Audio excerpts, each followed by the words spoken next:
Mga ka-Disciple, kung alam mong darating ang magnanakaw ngayong gabi, magpupuyat ka ba para magbantay? Ganon din dapat tayo sa pananampalataya, laging handa. Ngayong araw tatalakayin natin kung bakit delikado ang pagiging kumpante sa buhay espiritual. Sa ebanghelyo natin ngayon mula sa Lucas 12:32 hanggang 48, sinabi ni Jesus, "Huwag kayong matakot, maliit na kawan, sapagkat ikinalulugod ng inyong Ama na ibigay sa inyo ang kaharian." Pinaalaalahan niya ang mga alagad na maging tulad ng mga aliping laging handa sa pagdating ng kanilang Panginoon. Hindi alam kung anong oras siya darating, kaya dapat handa palagi. Dagdag pa ni Jesus, sa sino mang pinagkatiwalaan ng marami, marami rin ang hihingin mula sa Kanya. Mga ka-Disciple, hindi lang basta paghihintay ang hinihingi ng Diyos, kundi aktibong paghahanda.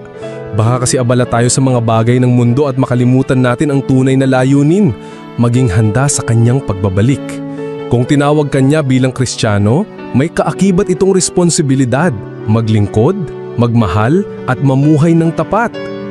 Mga ka-Disciple, huwag matulog sa pananampalataya. Sa bawat araw, tanungin natin, kung darating si Jesus ngayon, handa ba ako? At ito ang paalala, ang tunay na Kristiyano, hindi naghihintay lang, naghahanda. Ako po si Brother Rai, online for Christ, offline with purpose.